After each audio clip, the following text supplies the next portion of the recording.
j'espère que vous allez bien. Nous allons parler aujourd'hui du spread operator et donc nous allons voir à quoi ça sert concrètement. Pour faire simple, j'ai déjà ouvert une page index et app.js. L'index, c'est ce que vous connaissez. J'ai juste rajouté le app.js dedans pour que ce soit bien visible. Donc, si je viens juste sur mon éditeur de code ici, vous voyez, on a bien tout là et très clairement, si je fais un console.log ici, un CLG de, on va dire, spread. Ouais, on a bien ici le spread qui est là. Ok, donc c'est bien lié. Et donc, nous allons maintenant commencer à parler du spread operator. Ok, de quoi il s'agit concrètement? Ici, pour le terme spread qui veut dire étendre ou bien qui veut dire propager, en fait, c'est une manière qui va nous sauver en JavaScript. Vous allez voir de quoi je veux parler. Supposons que je crée deux tableaux A, array, on va dire array 1 comme ça. Et dans le array 1, je veux juste mettre, on va dire, des valeurs 1, 2, 3 et 4. Ok, ensuite maintenant, j'ai envie de dupliquer ce tableau-là dans un tableau 2. Donc je vais appeler ici const array 2. Je vais vouloir le dupliquer. On a tendance à faire ça au niveau des variables. Donc de faire un array 1 et array 1 comme ça. Donc si je veux pouvoir lancer un peu ces deux tableaux, voir de quoi, qu'est-ce qui est contenu dedans. On fait juste un console.log de ces deux tableaux. Et qu'est-ce qu'on obtient? Ici, il dit qu'on n'est pas array 2. Non, c'est vrai. Oh là. Ok, et donc là, je vais juste mettre le 2. Ok, et donc là, maintenant, il y a nos deux tableaux. Ici, 1, 2, 3, 4, 1, 2, 3, 4. Regardez maintenant si je fais quelque chose sur le tableau 1 et autre chose sur le tableau 2. Si je fais juste sur le tableau 1, je vais faire, supposons, array comme ça. Je vais mettre ici un push qui va permettre de pouvoir pousser un élément dans le tableau 1. Je vais ici pousser 5. OK? Et dans le tableau 2, je veux pousser 6. Vous voyez, c'est deux tableaux différents. Et donc, si j'essaie de pousser 6, qu'est-ce qu'on obtient? Vous voyez, on a 1, 2, 3, 4, 5, 6, 1, 2, 3, 4, 5, 6. En fait, lorsqu'on veut essayer de faire une duplication du tableau, si on fait de cette manière-là en JavaScript, qu'est-ce qu'il va faire? Il va faire une sorte de liaison au niveau des valeurs. Donc, si un tableau est modifié, il modifie automatiquement l'autre. Et si l'autre est modifié, on va dire, il modifie automatiquement l'un. Et donc, c'est comme si en faisant ça, ils sont liés par la valeur. Donc, les deux pointent sur la même valeur. Donc, si une valeur est modifiée, bah, ça affecte les deux variables. Et donc, c'est ce qui s'est passé. Et pour éviter d'avoir ce comportement-là, qu'est-ce qu'on fait? On va supposons créer, pour éviter d'avoir ce comportement-là, on va faire autre chose. On va mettre ici un accolade comme ça. On va garder toujours le array, mais cette fois-ci, on met 3 points. OK. Et après, on relance maintenant le même résultat. Qu'est-ce qu'on obtient ici?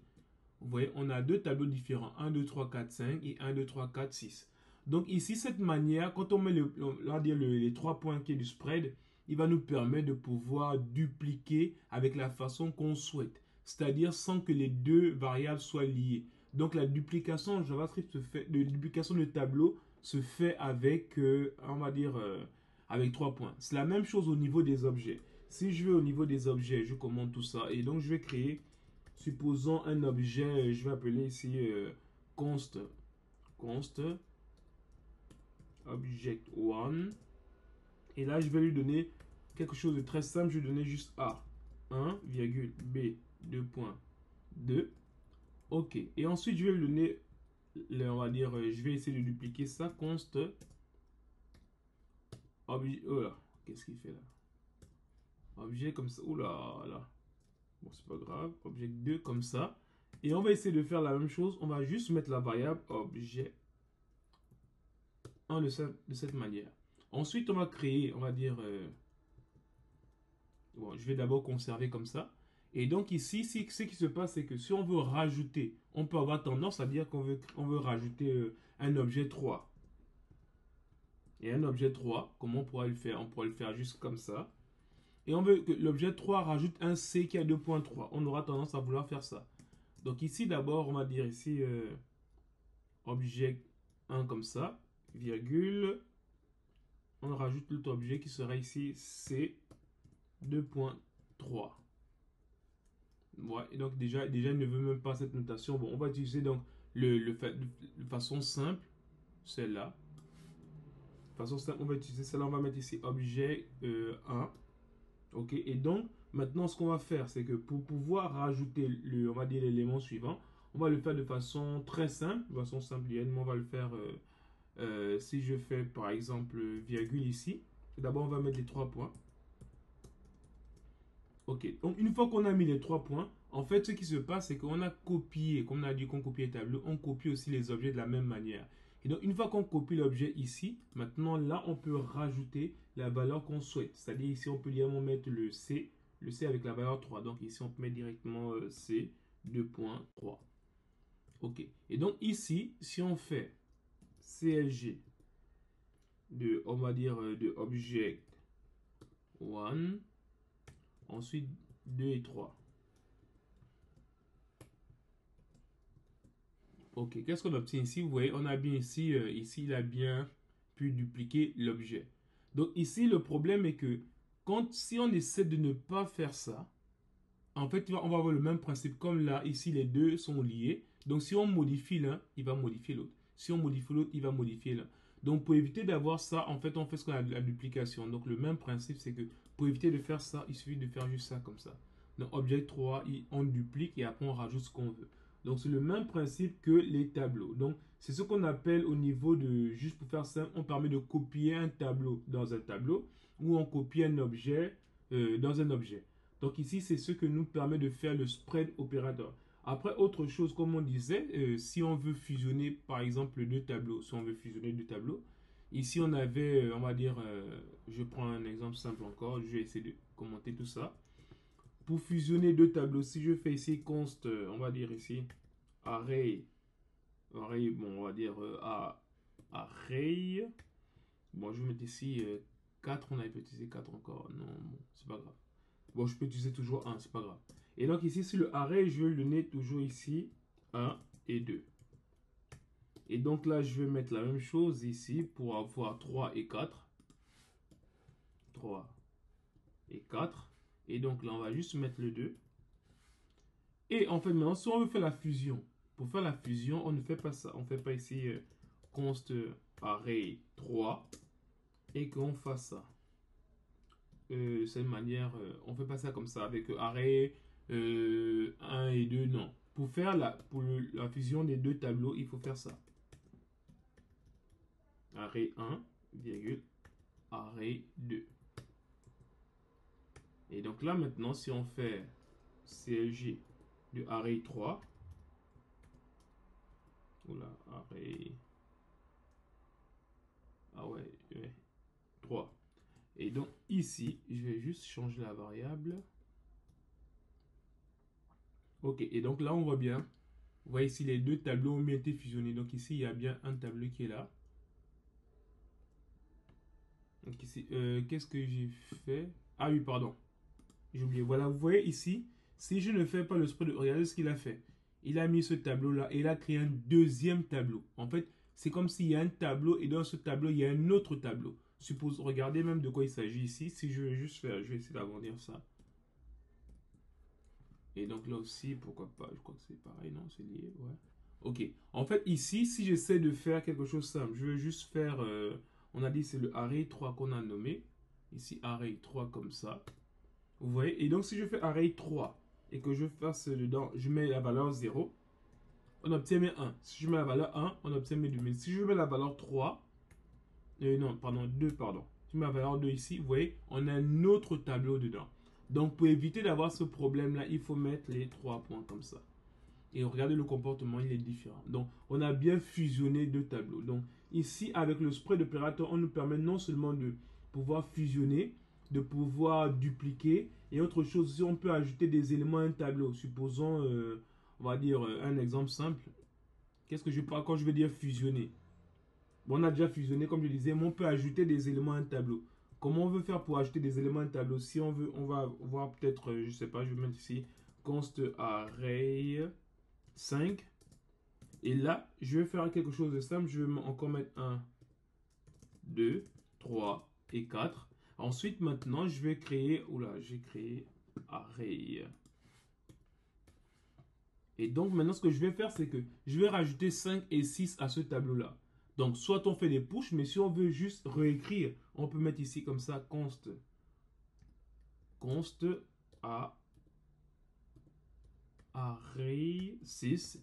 Et donc là, maintenant, comment on fait pour faire ça? Comme vous avez vu, pour dupliquer un tableau, il faut mettre 3 points. Et on met ici array 5. Ensuite, maintenant, on peut rajouter nos deux nombres qui sont 5 et 6. Et donc, si je fais un CLG de array 6, ok, qu'est-ce qu'on obtient? Vous voyez, il a bien fusionné les deux tableaux. Donc ici, il a bien ajouté nos deux éléments, ainsi de suite. Maintenant, si on n'avait pas fait ça, regardez ce qu'il va donner. Si on a... oula. Ouais, je vais d'abord fermer ça comme ça. Regardez ce qui se passe. On a bien un tableau. Ensuite, on a les valeurs. Donc, il ne fusionne pas. Donc, pour qu'il fusionne, il faut mettre le spread operator. Et donc, là, c'est bon. Donc, voilà comment on peut facilement, on va dire, fusionner. Quelque chose aussi qui peut être pas mal. Un truc de... On va vraiment terminer peut-être par ça. Donc ici, si je veux commenter encore tout ça, bon, je pense que ça fait déjà beaucoup, je vais enlever directement. Et donc là, autre chose qu'on peut faire facilement quand on veut faire des manipulations avec le spread operator, en fait, on peut faire juste une fonction. Je vais créer une fonction, fonction fléchée, ou faites une fonction classique si vous voulez, hein, c'est-à-dire fonction add, comme ça. Et donc ici, supposons qu'on prend trois valeurs. On va dire trois valeurs ici, i, x, y et z. OK. Donc là, ce qu'on va faire, c'est qu'on va juste retourner la somme des trois. Donc ici, x plus y plus z. Très bien. Et donc là, maintenant, ce qu'on peut faire, c'est que si on veut faire la somme des trois, vous voyez, on crée un tableau quelconque. Je sais pas, un tableau, on va dire ici, tableau const, je vais prendre ici 7, 8, 9 par exemple. Voilà. Je vais appeler ceci array 1. Ok. Donc, on a créé un tableau. Et en fait, supposons qu'on veut faire la somme. Donc, on veut mettre ce tableau. Comment on fait la somme de ces trois éléments? Bon, ici, on ne va pas aller sur des boucles, des choses compliquées. Il y a une manière simple que nous offre le spread operator.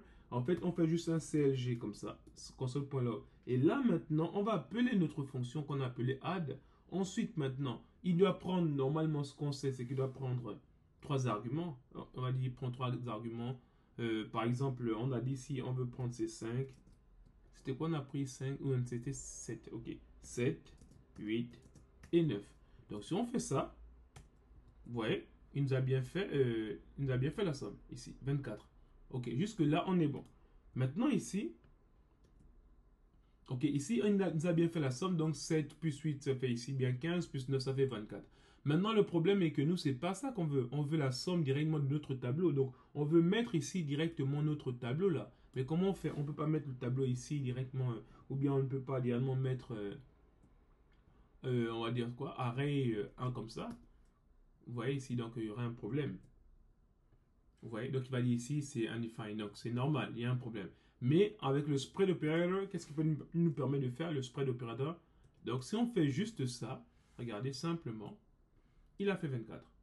Donc ici, en fait, il va nous permettre de faire quoi? Comme ici, si on veut juste faire quelque chose de simple, on a ce tableau-là. On va juste mettre ici un CLG, comme ça. Ici, on va mettre console.log de quoi? On va mettre juste point comme ça de array, s'il le veut bien. Voilà. Et donc ici, on va juste faire un console.log de ce qui est là. Vous voyez, si on fait un console.log, vous voyez, il a bien pris 7, 8 et 9. Donc, en un mot, c'est comme s'il a pris les trois valeurs en les retirant du tableau. Donc, il a récupéré juste les trois valeurs. Ce sont ces trois valeurs-là qui sont x, y, z. Donc, on a pu faire la somme. Donc, avec ça, il a automatiquement occupé les trois valeurs. Et lui, comme il prend trois valeurs, il a directement fait la somme. Donc, voici ce que peut nous permettre aussi de faire le spread operator. Donc, en fait, non seulement il peut convertir un tableau, on va dire comme ça, en chaîne normale. Et on peut le voir même de façon plus simple si on veut avoir un autre cas avec les chaînes de caractères pour terminer. Si on va dire str, une fonction, je vais juste l'appeler comme ça, on va dire hello world. OK. Et donc ici maintenant, ce qu'on veut faire, c'est que si j'affiche juste, on va dire le contenu str. Ouais, ici. On a bien Hello World là. Mais si je veux convertir ça en tableau, bah, il suffit que je fasse ça. Et au début, je mets juste les points. Ouais, et terminé. Il a converti son tableau. Donc, voici, on va dire quelque chose qu'on peut faire rapidement avec le spread opérateur. Donc, de façon, en résumé, ce qu'on peut dire vraiment, ça nous permet non seulement, comme on a vu, on a pu dupliquer, on va dire, des tableaux ou des objets. On a pu aussi rajouter, on va dire, faire des sommes d'éléments. On a pu fusionner des tableaux. On peut aussi fusionner des objets. Donc, voici toutes les choses possibles de faire avec le spread opérateur. En fait, il sera très utile quand on verra peut-être des frameworks comme React. Vous allez voir à quoi ça sert vraiment. Mais c'est juste pour savoir à quoi ça sert et l'importance du spread opérateur. Donc, on se donne rendez-vous à la vidéo prochaine. Merci.